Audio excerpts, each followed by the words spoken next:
રીતે દેશના વડાપ્રધાન વારંવાર વિદેશની મુલાકાતો કરે છે, જે રીતે ભાષણો કરે છે અને ટ્રમ્પ મારા મિત્ર છે એવી જે ગુણબાંગો પોકારવામાં આવતી હતી, એની સામે ટ્રમ્પ જે રીતે ભારત દેશને ટ્રીટ કરે છે, વડાપ્રધાનને તો ભૂલી જાઓ, કદાચ એમની પોતાની કોઈ એવી એ નહીં હોય, પણ ભારત દેશને ટ્રીટ કરે છે. ક્યારેક ટેરિફ વધારી દે છે, ક્યારેક ઘટાડે છે.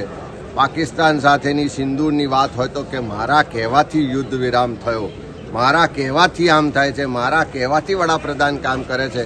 હું માનું છું કે આ દેશ માટે ખૂબ ખરાબ મેસેજ જઈ રહ્યો છે દુનિયામાં. અને ખાસ કરીને તમે જોયું હશે કે જે રીતે દેશની પાર્લામેન્ટમાં નાણામંત્રીએ અને સરકારે બજેટ પેશ કર્યું, આખા દેશના શેર બજારો કડૂરભૂસ થઈને નીચે પડ્યા. આખા દેશના લોકોને ચિંતા હતી કે આ ભાષણોથી હવે દેશ કેવી રીતે ચાલશે. એ જ રીતે હવે માનો કે એક ટ્રમ્પ ટેરિફ ઘટાડે એની ચર્ચાઓ કરી, પણ ભારતની સંસ્કૃતિ, ભારતની તાકાત, ભારતના લોકોની જે શક્તિ છે, અહીંના લોકોના દ્વારા જે ઇકોનોમી છે, એને કેવી રીતે મજબૂત બનાવાય, કેવી રીતે આપણે આત્મનિર્ભરની વાતો કરીએ છીએ તો ટ્રમ્પ પણ નિર્ભર ના રહેવું પડે કે ટેરિફ વધારે ઘટાડે ને એનાથી દેશની ઇકોનોમી ઉપર નીચે થાય.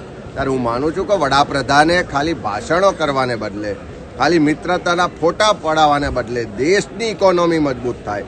જે ડોલર સામે રૂપિયો નબળો થઈ રહ્યો છે, રૂપિયો મજબૂત થાય, ઇન્ટરનેશનલ માર્કેટમાં ભારતની ઇકોનોમીની વાહવાહી થાય, તાકાત ઊભી થાય, એ દિશામાં કામ કરવા જોઈએ. ખાલી ટ્રમ્પ આધારિત આપણી ઇકોનોમીને આપણે જોવા જઈશું તો યોગ્ય નહીં થાય.